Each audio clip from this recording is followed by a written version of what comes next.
The orphans grow even stronger as they merge. Efficiency discipline is recommended. Such is our calling.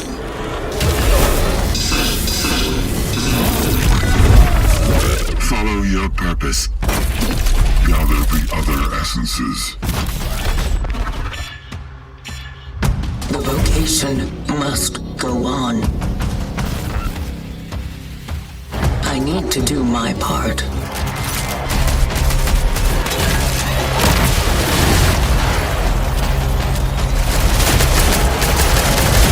The steelworks. The outbreak. His mission. My awakening.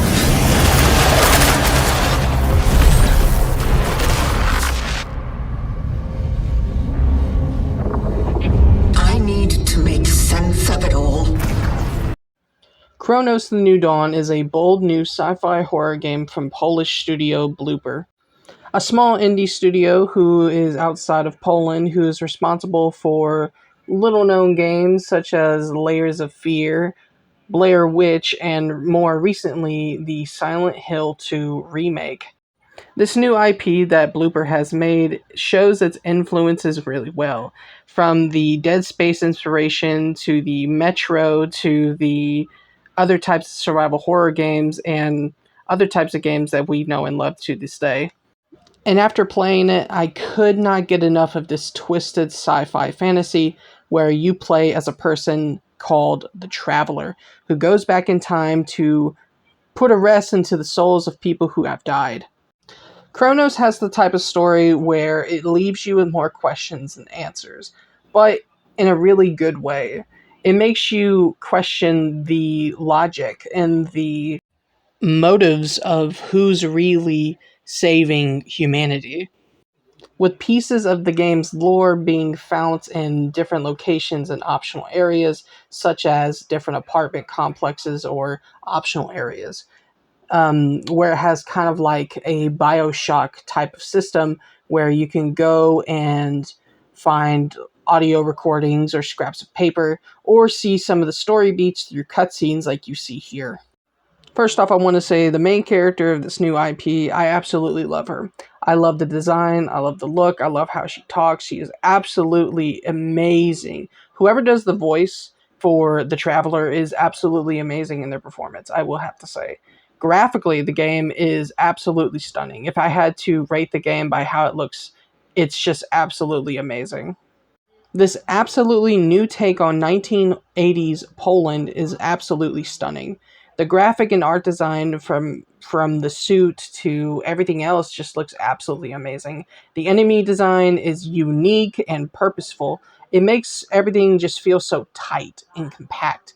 The linear spaces just feel just right for a survival horror game, and everything else just looks absolutely amazing.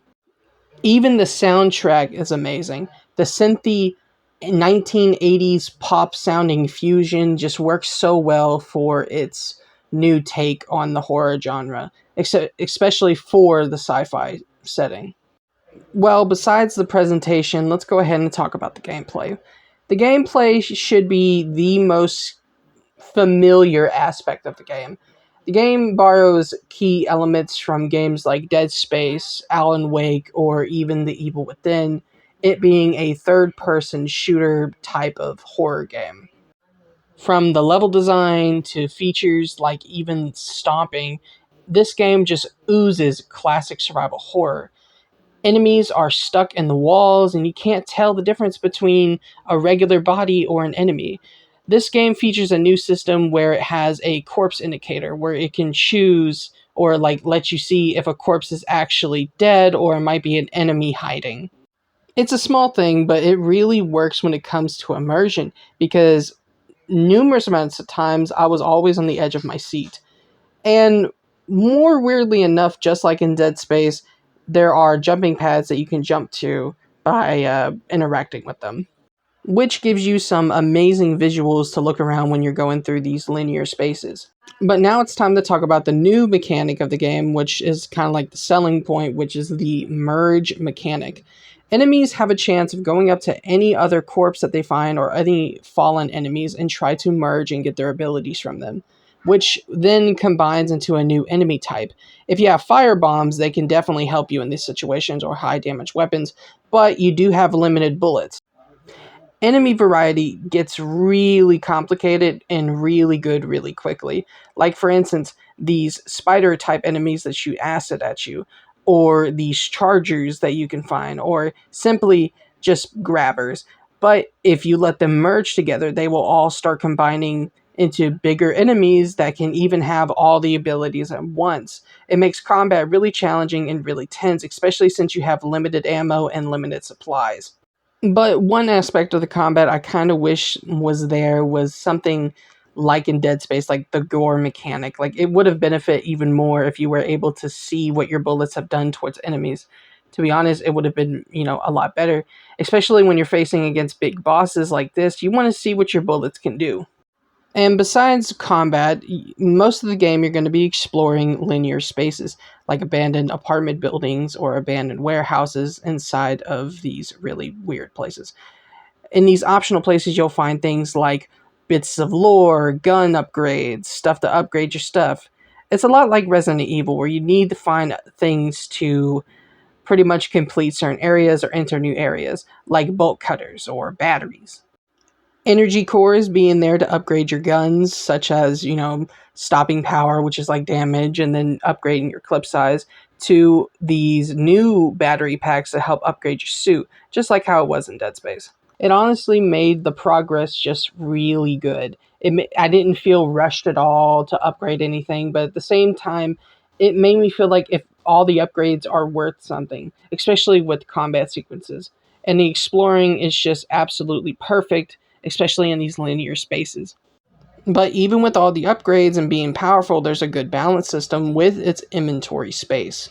With its inventory space being very limited, so you have to choose carefully what you want to bring into battle, or your healing supplies, or whatever you need. And this also includes important items. I know that it might sound a little aggravating for some people who are not used to this kind of inventory system, but for people who like the survival horror genre, it is a welcoming pace back to the classic formula.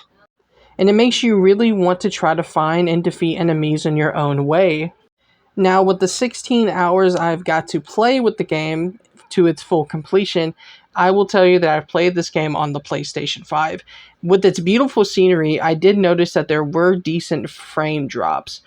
It ran at a decent 60 frames per second, but I can notice that with the frame drops, it did have a consistent, downtime with it. Like, the frames definitely dropped, especially with certain combat sequences. That would be literally, that would be like my only complaint with the game. But so far, everything else was just beautifully well done. And of course, the PC version of the game is also running a little bit worse, as expected, especially since this is a Unreal Engine 5 game, and like my Metal Gear Solid 5 review, you know how unreliable Unreal Engine 5 is, or can be. But I will cut them some slack because this is a way bigger project, and most of the game is actually really well optimized. Blooper has made something special with this new IP. The art design, to the story, to this new character, it's just an exceptional piece of Blooper's history. And not gonna lie, I can't wait for more. The way that Blooper handled the world building of their new IP is just absolutely stunning as well. I mean, look around this place. It's absolutely nightmarish, but can also be really beautiful. The way that they handled 1980s communist partied Poland is just absolutely stunning as well, with its historical accuracies to the environment, to even the messaging behind some of its symbolisms. The enemies of the game is also just amazing as well, especially with it being just a lump of biomass whose only objective is to consume and to become even more powerful.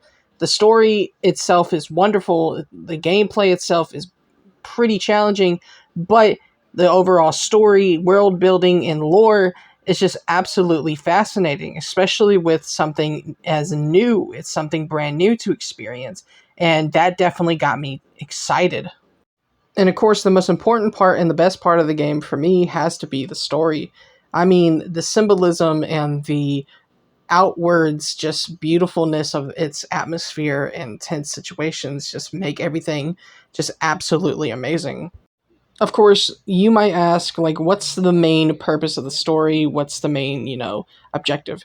And you play as the traveler who is sent back in time to pretty much awaken lost souls who refuse to move on and set them free so that the timeline can be corrected.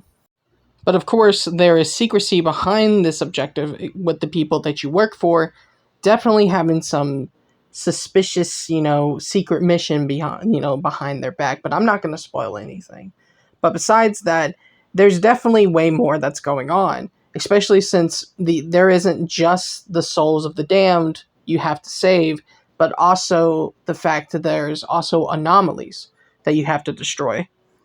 Even though with all the Dead Space influence that I've definitely referenced so far, I can definitely tell that this game is definitely its own thing. I can see the influence of all the other survival horror games that have came out around this time or have its borrowed elements from.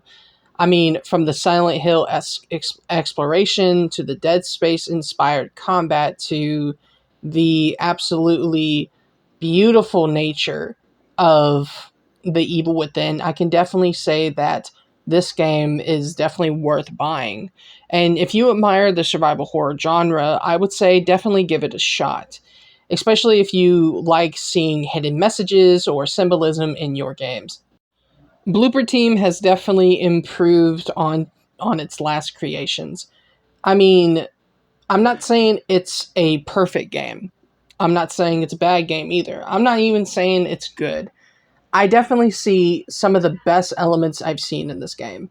The art style, the amazing combat, but I can also see some of the flaws that it has. And I mean, the game sometimes just runs a little poorly.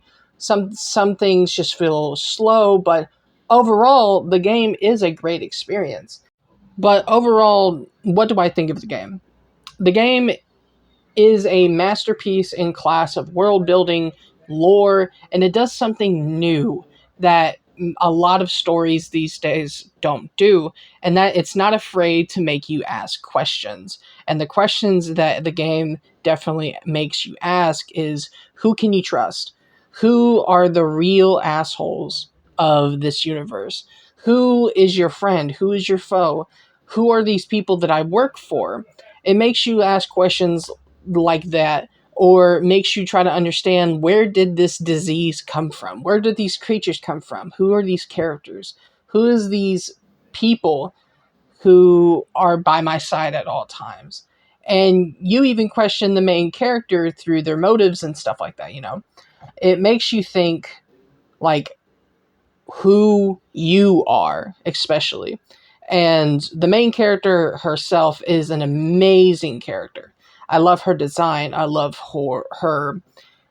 I just love it. I just like everything about her. She's a mystery. She's something new I haven't seen in a long time. She reminds me a lot of Samus from Metroid.